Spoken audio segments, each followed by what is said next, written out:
Muy buenos días tengan todas y todos. La verdad es un verdadero honor estar de nueva cuenta aquí en República Dominicana con nuestros siempre generosos y puntuales anfitriones.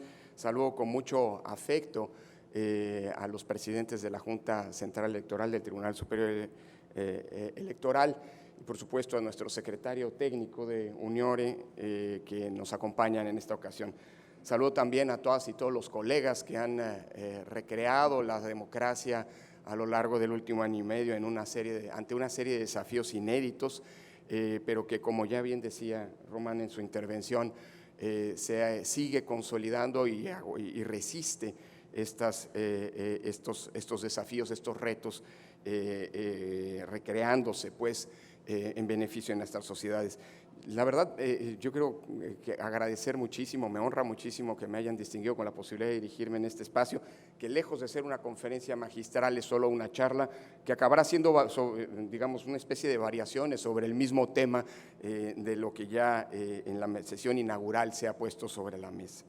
He preparado para esta ocasión una presentación que por supuesto está a disposición de todos los integrantes de Uniore para quien quiera, en la que busco reflexionar o intentaré reflexionar brevemente, repito, sobre la línea de lo ya dicho aquí, a propósito de los desafíos que hoy tiene la democracia y la institucionalidad electoral en el mundo, pero en América Latina. Comenzaría con esta premisa: los tiempos aquellos en los que se hablaba de los desafíos que tenían las democracias en vías de consolidación, como se decía, que eran bien distintos a los de las democracias consolidadas, quedaron atrás.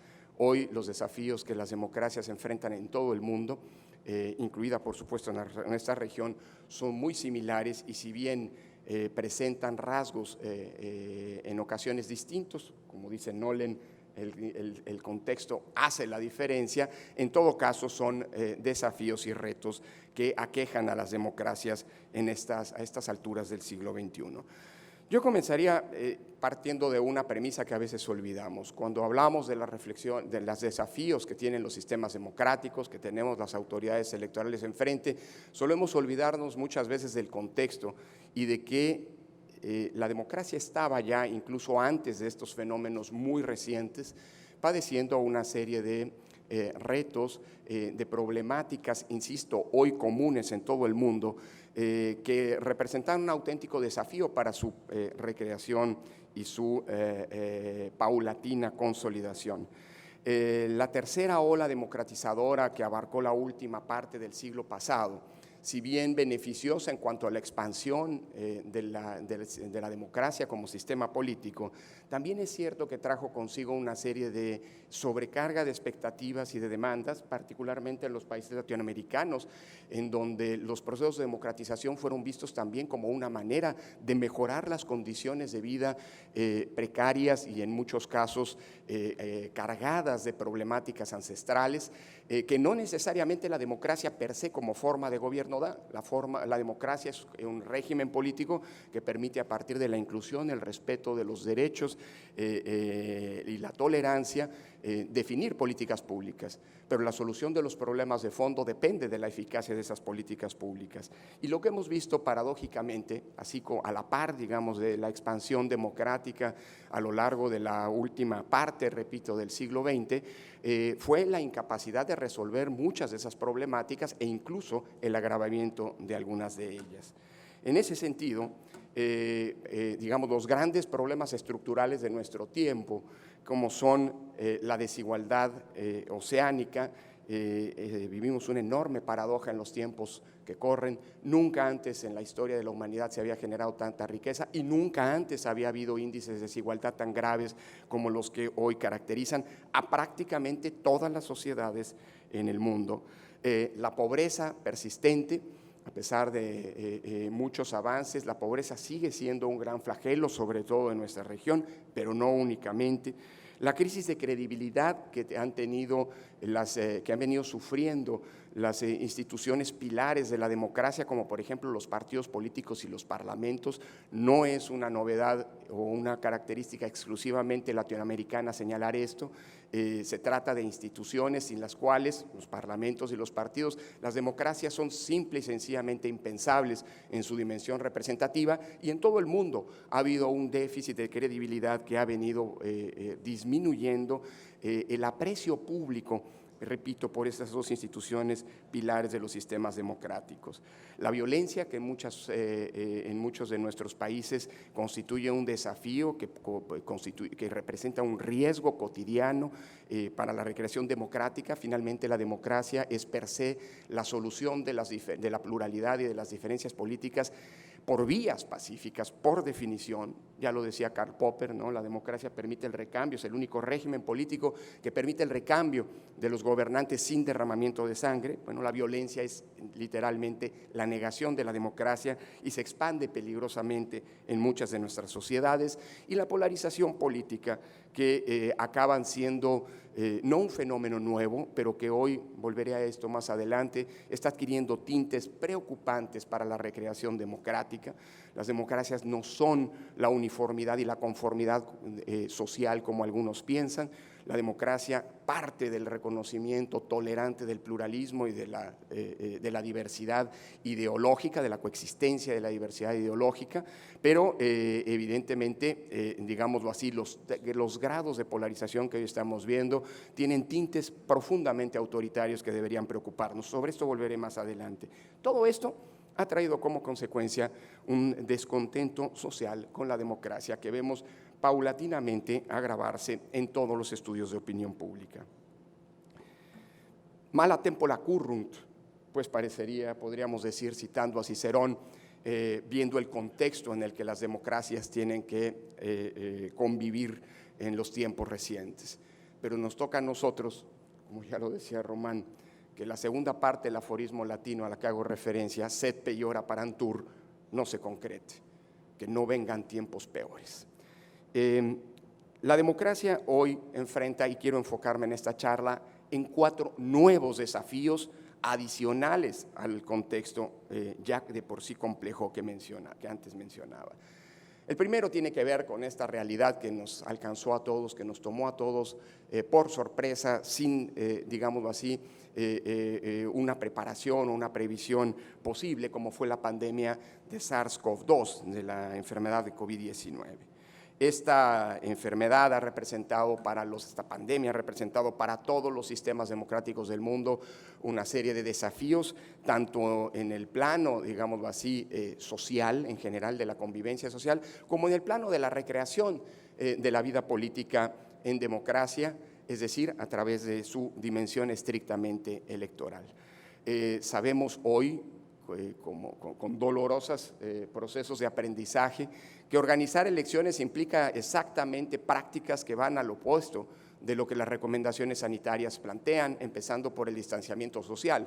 Organizar una elección significa prepararse para un proceso en el cual en un mismo día o en un periodo concentrado de tiempos millones de personas acuden a los mismos espacios para ejercer sus derechos políticos, o bien miles de personas asisten a actos de proselitismo durante las campañas electorales y acompañan el trabajo de los partidos y los candidatos en pos del voto.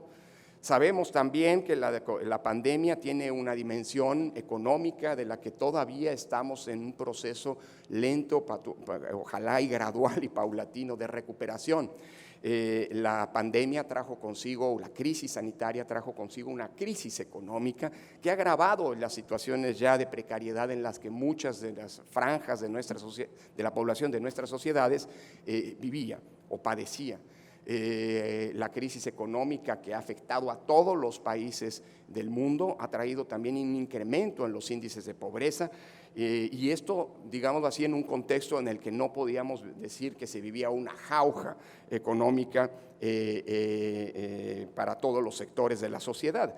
Creo que como pocas veces nos ha venido a la mente, al menos me ha pasado a mí, aquel informe que presentó nuestro entrañable Dante Caputo a principios de la década de los 2000, el primer informe sobre el estado de la democracia en América Latina que le encomendó el PNUD, que concluía con una frase o una idea lapidaria: las democracias latinoamericanas estamos jugando un juego muy riesgoso.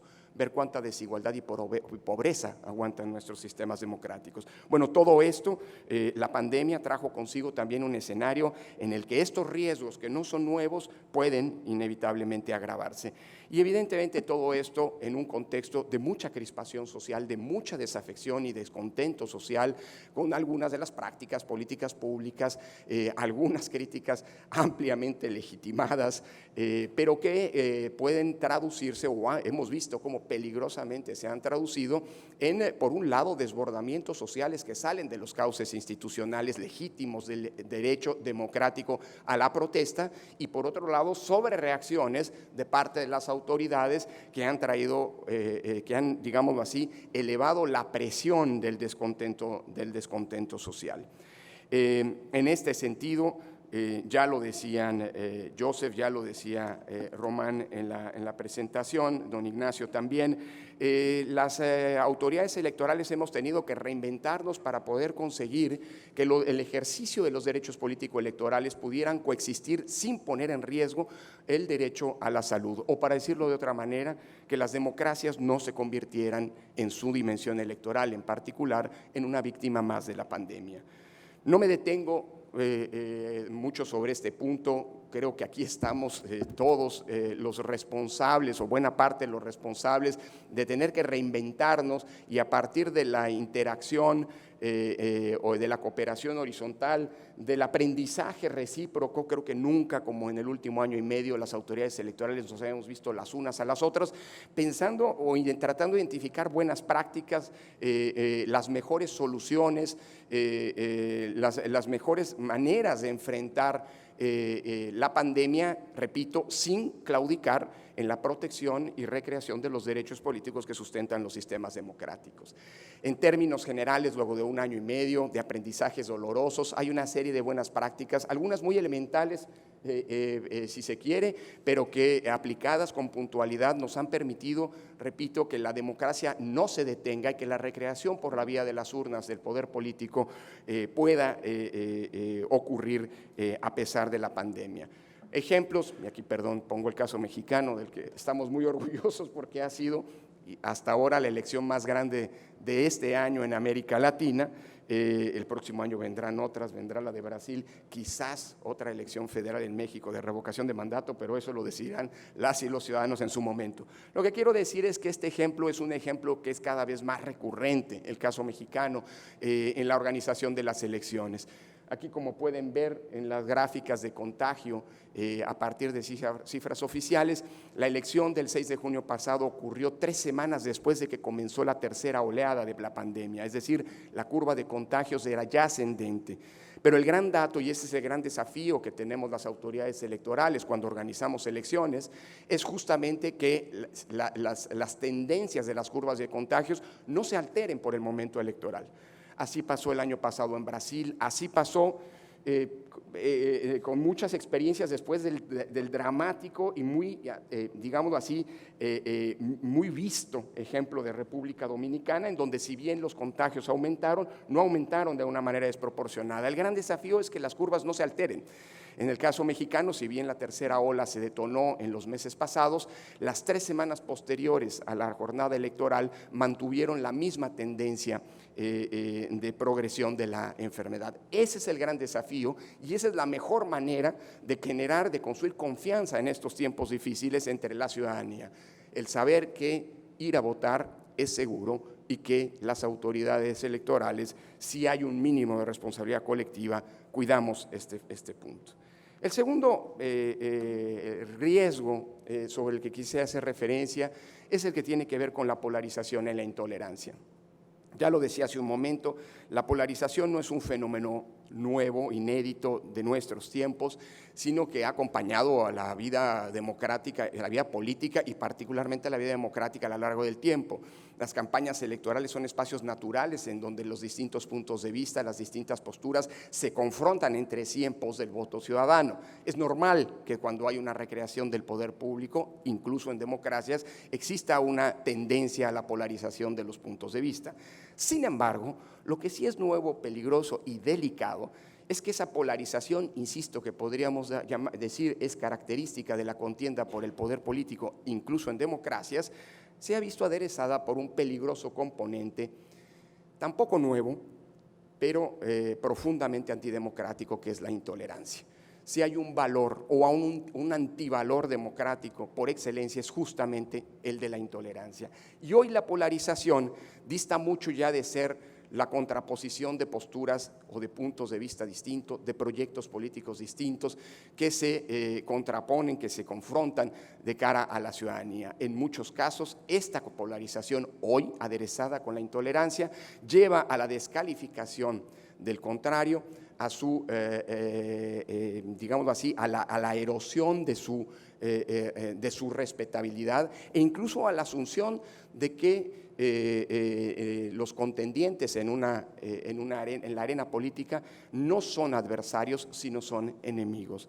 La retórica de la polarización que hemos estado viendo proliferar en los tiempos recientes, aderezada con este fenómeno de intolerancia, recuerda mucho el tono discursivo y la base conceptual que anticipó algunos de los peores experimentos totalitarios del siglo pasado.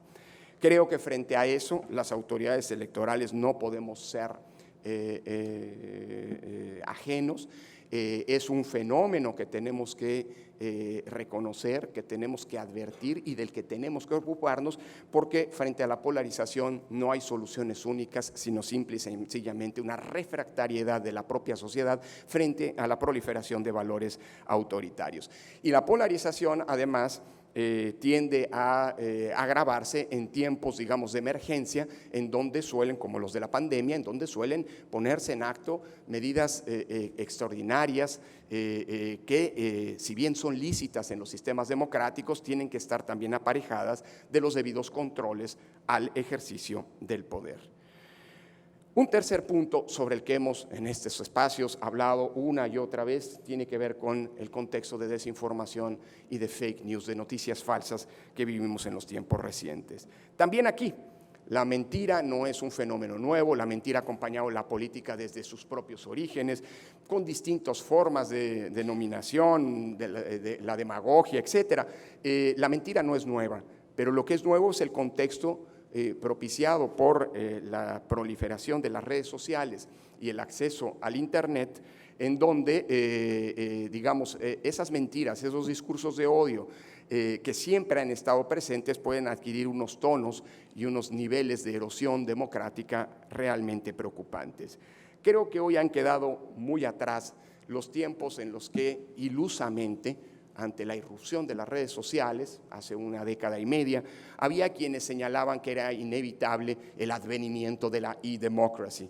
Hoy sabemos que las redes sociales, que el Internet son meros instrumentos que pueden ser utilizados para fortalecer las prácticas de la propia convivencia democrática o bien para erosionar desde sus más profundas bases a la democracia misma. El mejor ejemplo de que las redes sociales son meros mecanismos instrumentales y no son ni democráticos ni antidemocráticos per se es lo que pasó en la llamada primavera árabe.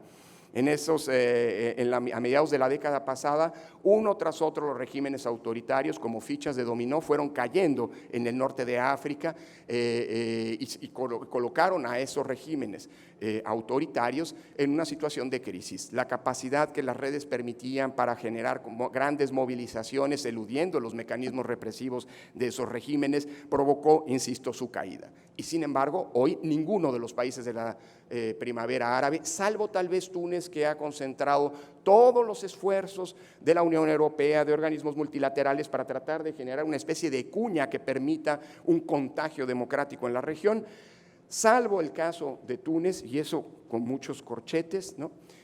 Ninguno de los países de la primavera árabe hoy vive un régimen democrático. a pesar de las redes sociales. Es decir, las redes sociales no necesariamente hacen más democracia, las redes sociales depende cómo sean utilizadas, pueden ser funcionales o no para este régimen. Y aquí una reflexión conceptual que anticipaba, si no me equivoco, en la anterior reunión, pero sobre la que vale la pena seguir bordando. Tenemos que tener cuidado con esta falsa ilusión de que las redes en automático democratizan la discusión pública. Cierto, sin lugar a dudas, son muchísimo más incluyentes que en lo que no ocurría en el pasado para amplísimas factores, zonas, franjas de la población.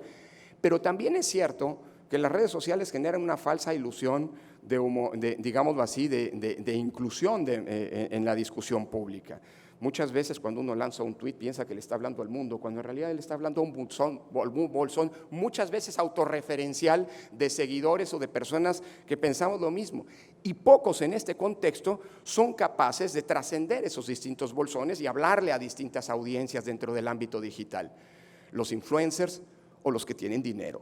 De nuevo cuenta, el ámbito digital en automático no democratiza porque incluye, no necesariamente incluye, o más bien, para decirlo de manera eufemística, incluye sí a todos, pero a unos más que a otros.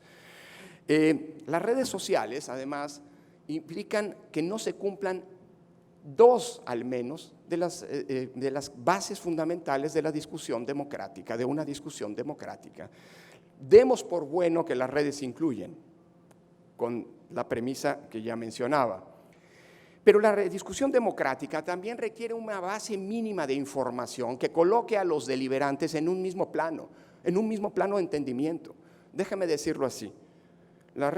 Una discusión en redes sociales, en donde una autoridad electoral coloca una información y enfrente, lo digo muy a la mexicana, se encuentra alguien que le mienta a la madre, pues implica evidentemente que no hay planos de comunicación posibles. Hay dos monólogos que muchas veces que no debemos confundir necesariamente con una deliberación, una discusión democrática. Y en tercer lugar, la discusión democrática requiere siempre, invariablemente, de la responsabilidad de quienes participan. Desde la antigua Grecia, cuando los ciudadanos participaban en la eclesía, en la asamblea, tenían que dar la cara y sostener sus posiciones. Todo el mundo sabía quién era el autor de una propuesta o de una descalificación y cada quien era responsable de lo mismo. Hoy las redes sociales cubren con un manto de impunidad producto del anonimato a buena parte de quienes interactúan en este nuevo espacio, en este nuevo agora de discusión pública.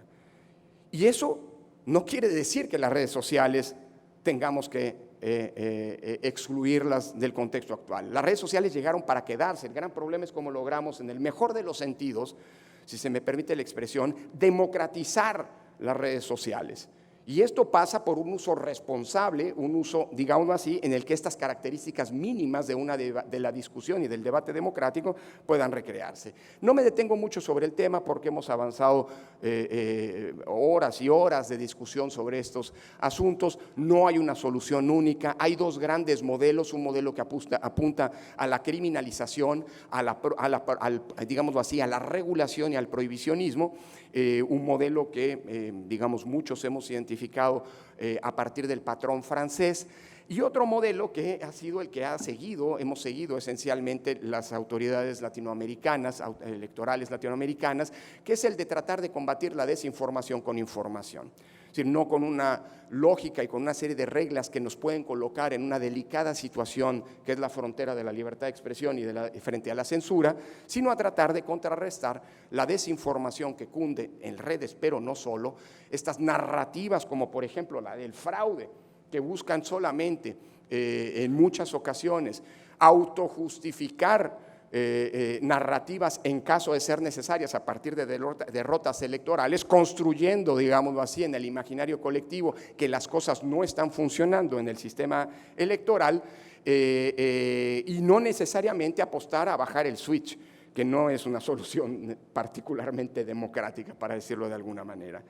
Creo en este sentido que la discusión aquí no está cerrada, pero que requiere de las autoridades electorales una actitud proactiva a la que me referiré en algún momento en la línea de lo que ya se ha dicho en la inauguración de esta conferencia. El cuarto dilema, el cuarto desafío, particularmente preocupante, no por lo novedoso, no porque sea novedoso, quiero decir, sino más bien por de dónde proviene este tipo de discursos, y la estridencia que están teniendo es el que tiene que ver con el ataque a los organismos electorales.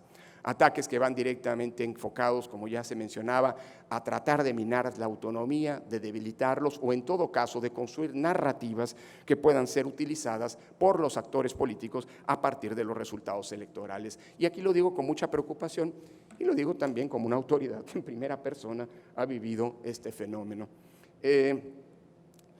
Y me refiero justamente a las descalificaciones que cada vez más están cobrando carta de naturalización en el discurso político, particularmente, aunque no solo, durante los procesos electorales, y que va encaminado a crear o a construir una desconfianza en torno al trabajo de las propias autoridades electorales. No son pocos, lamentablemente, los ejemplos que en los últimos 2 años hemos presenciado a lo largo y ancho del continente. Los grados de intensidad con la que esta descalificación se han presentado pueden variar, pero los patrones son muy similares. En el caso mexicano, tuvimos una descalificación intensísima en los últimos tiempos y particularmente durante el último proceso electoral, en donde incluso la acusación de un fraude no estuvo ajena de este tipo de narrativas. La descalificación, insisto, no es un fenómeno nuevo al que nos enfrentamos las autoridades electorales. Incluso la construcción misma de nuestras democracias, en los procesos de transición que nos ocuparon en los años 80 y en los años 90, no estuvieron ajenos de estas descalificaciones al trabajo de las propias autoridades electorales. Ustedes lo saben muy bien, construir confianza significa remar contracorriente y un proceso en el que la misma se mide en micras, en una lógica trabajosa, gradual y paulatina. Y la desconfianza ocurre de golpe. Los retrocesos se miden en kilómetros, pero esta no es una historia nueva, eso ya lo sabemos, con eso lidiamos. E incluso con las, insisto, descalificaciones o acusaciones de parcialidad. Lo nuevo en estos tiempos es de dónde provienen. La memoria tal vez me falla, y aquí hay muchos siglos de memoria acumulada si hacemos la suma. Pero no recuerdo que estas descalificaciones provenieran de los gobiernos o los dos circuitos gobernantes, y mucho menos con la intensidad y la estridencia discursiva que está ocurriendo en tiempos recientes. En México, desde la propia presidencia de la República, se ha descalificado a los miembros de los órganos electorales, tildándonos de ser antidemocráticos. Desde el partido en el gobierno, frases como que hay que exterminar a la autoridad electoral preocupan, pero el fenómeno no es nuevo. En Brasil, con mucha preocupación, he venido siguiendo las descalificaciones que a una de las instituciones más robustas, con mayor empaque y con mayor credibilidad social en ese país, el Tribunal Superior Electoral, ha venido sufriendo los embates de descalificación y desde ahora la construcción de un fraude en donde nadie lo veía. Creo que Brasil es un país en donde como pocos se ha logrado dar un paso construyendo credibilidad pública en torno a los mecanismos tecnológicos. La urna electrónica brasileña en los últimos 20 años nunca había sido un problema y había permitido la recreación pacífica del poder en las elecciones. Hoy está siendo objeto de un ataque infundado pero poderoso en términos narrativos, desde el propio poder político. ¿Qué decir de los ataques que varios titulares de órganos electorales, que llegaron incluso no solo amenazas verbales, sino agresiones físicas, han venido padeciendo, como Piero Corvetto, nuestro querido titular de la Organización Nacional de Procesos Electorales, de la OMPE en Perú, o bien la descalificación en un contexto de crisis política muy grave, pero que las autoridades electorales adolecieron en Bolivia. Pero esto no es nuevo ni es exclusivamente latinoamericano.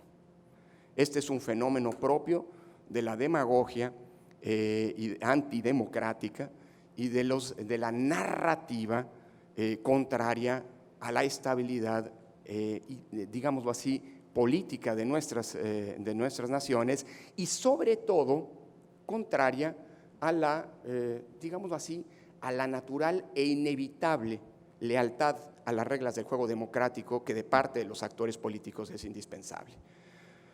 Las narrativas del fraude no son propias de los países latinoamericanos.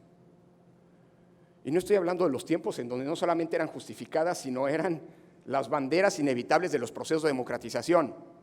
Estoy hablando de las narrativas del fraude cuando la democracia es ya una realidad cotidiana en nuestras, al menos en su dimensión electoral, en nuestras sociedades. También los norteamericanos adolecieron este hecho. La narrativa del fraude, ustedes recordarán, el año pasado comenzó en plenas elecciones presidenciales desde el poder político, mucho antes de que la elección se llevara a cabo. Y creo que la trama está claramente desenmascarada en nuestro vecino país del norte, la democracia más añeja del mundo junto con la británica. Se habla del fraude, se instala en el discurso público la mentira del fraude, el fraude del fraude, para que el día después de las elecciones, si es necesario, se digan, ya vieron, se lo dije, hubo un fraude. Y lo grave no es tanto el hecho de que esto quede en una mera narrativa. Lo grave es que detrás de las narrativas muchas veces hay una acción social que no necesariamente está comprometida con la democracia. El asalto al Capitolio a principios de este año es un ejemplo claro de lo que este tipo de descalificaciones, de narrativas, de falta de lealtad democrática puede traer como consecuencias institucionales. Frente a esto, ¿qué hacer? ¿Hacia dónde nosotros como autoridades electorales debemos encaminar nuestros trabajos, nuestros objetivos? Bueno, lo primero, me parece que es una cuestión elemental, pero a veces se olvida, es que tenemos que reforzar todos los mecanismos de control democrático del poder. Tenemos que reivindicar todos los órganos propios, heredados, construidos por esta tradición civilizatoria que ha caracterizado la modernidad, que es el Estado constitucional democrático de derecho, los controles de constitucionalidad de los órganos jurisdiccionales, los controles al ejercicio del poder de órganos técnicos especialmente creados para tal efecto, los que algunos llamamos organismos constitucionales autónomos o agencias autónomas. Y por supuesto, los controles sociales, los controles provenientes de la sociedad civil organizada, que son indispensables para evitar el abuso del poder. Y reivindicar la autonomía de los órganos electorales bajo una premisa. La autonomía no es solamente cae, no solamente desciende sobre nosotros de los textos constitucionales. La autonomía y la independencia se ejercen en cada una de las decisiones que tomemos. Y cada decisión en la que la autonomía no se ejerza a plenitud es una decisión que contribuye a la erosión democrática de nuestras sociedades. Dos son los grandes ejes sobre los que más provocatoriamente, sobre todo porque son dos de los ejes sobre los que esta conferencia se abordará reflexiones, o concita ciertas reflexiones, dos son los ejes fundamentales que creo que debemos trabajar y desarrollar. El primero es un eje comunicacional.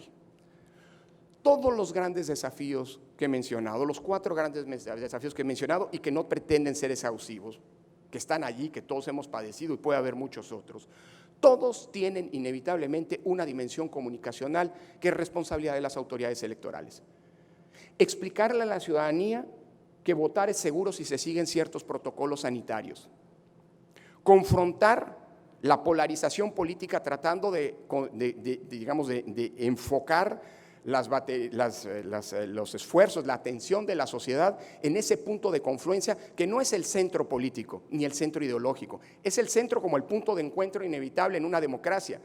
Las reglas básicas en las que todos los actores políticos, a las que todos los actores políticos deciden someterse y con las que deciden jugar y de las que depende la recreación de la democracia.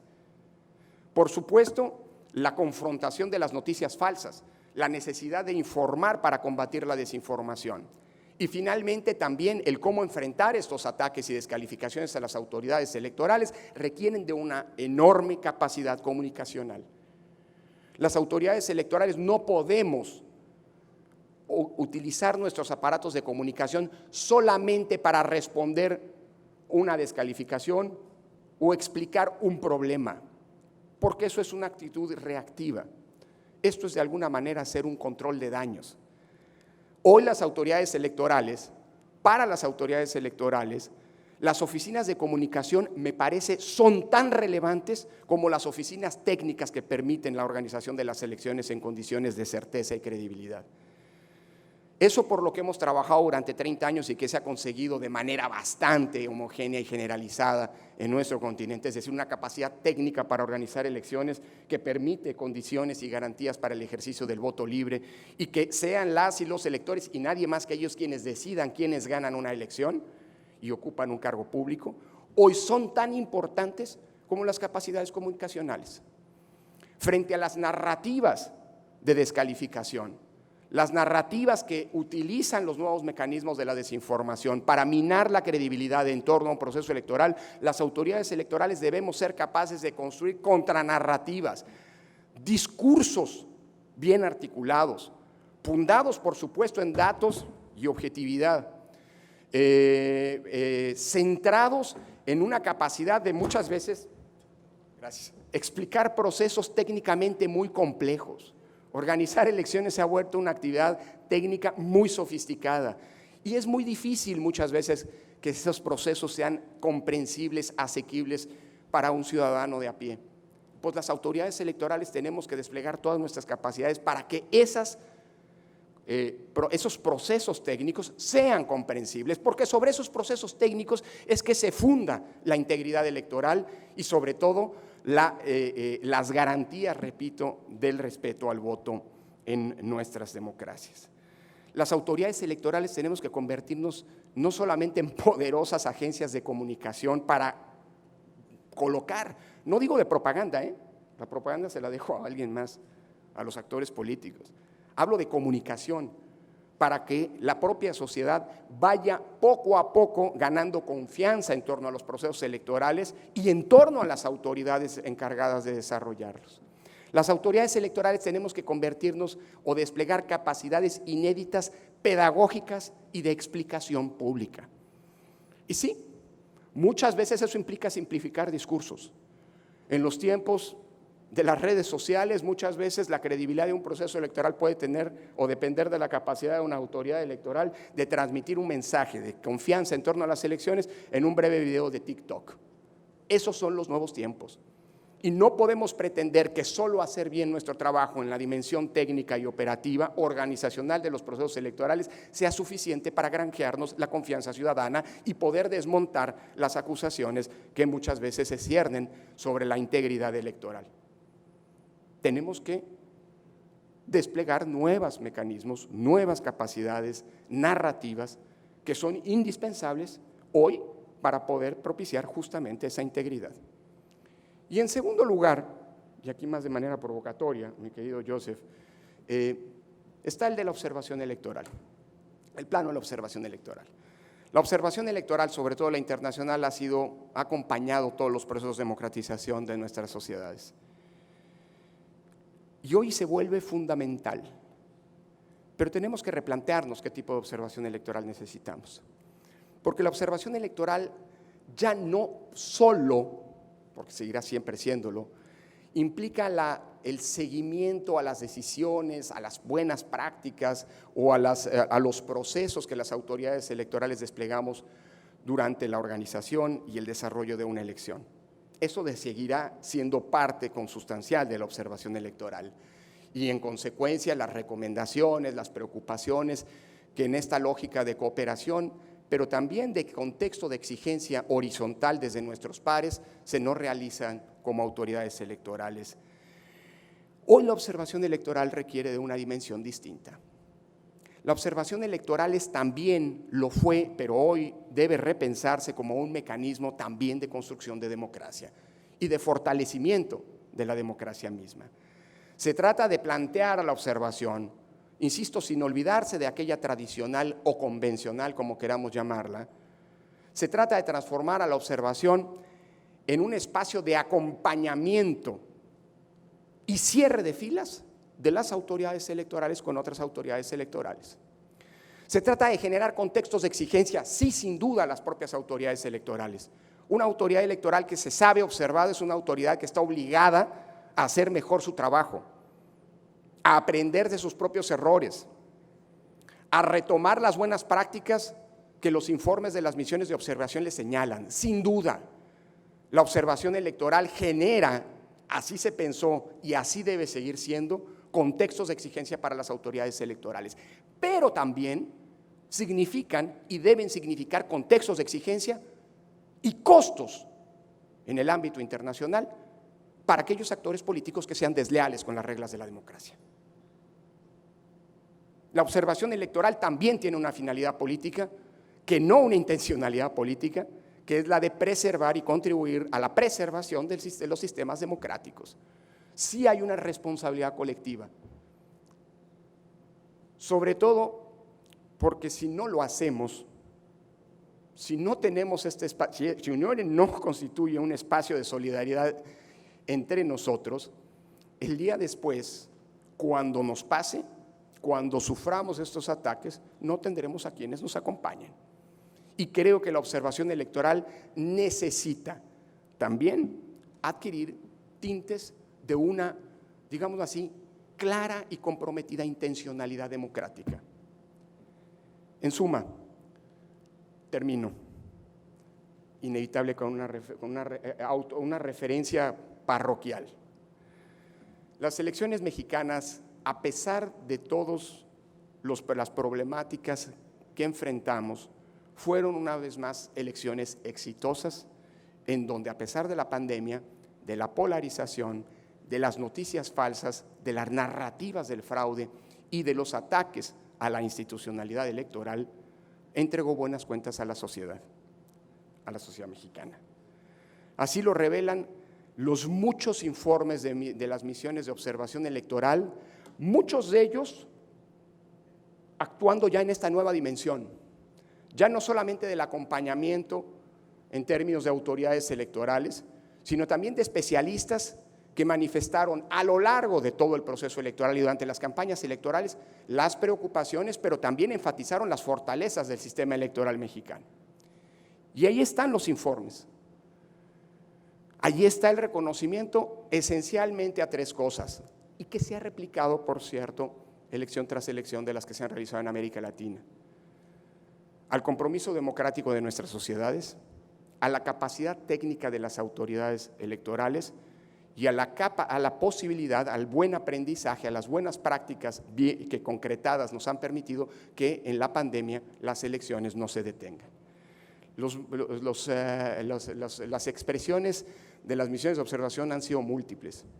En México tuvimos en estas elecciones no solamente el número de observadores electorales más grande para una elección intermedia, sino también el número de misiones de observación, muchas de ellas justamente preocupadas y ocupadas en la agresividad con la que, y el contexto de violencia, por cierto, con el que las elecciones estaban desarrollando en México. En suma, bueno, esto ya es más para el ego. Al final de las elecciones pasadas, la credibilidad de las autoridades electorales aumentó considerablemente y llegamos a niveles inéditos de confianza ciudadana que rondan el 70%. Esto nunca había pasado en México, pero esto pasó en buena medida, no solamente por el compromiso democrático de la sociedad que permitió recrear esta forma de gobierno a través de estas elecciones, sino también de la asunción de que las autoridades electorales no somos solamente entes técnicos, lo somos sin duda, y el día que dejamos de serlo, dejamos de tener sentido en nuestros sistemas electorales, en nuestras democracias. Pero también tenemos que desplegar esas capacidades entendiendo el contexto en el que nos movemos. No sé, ni me atrevo a decir que esta buena valoración del Instituto Nacional Electoral y de las autoridades electorales mexicanas haya sido solo producto de esto, pero creo que, como nunca, nuestras elecciones, nuestros procesos electorales tienen que ser caso de estudios para identificar qué hacemos bien, así como lo hicimos durante la pandemia, también en estas otras dimensiones que constituyen los nuevos desafíos para seguir recreando, pero sobre todo defendiendo la democracia en los tiempos que corren. Muchísimas gracias.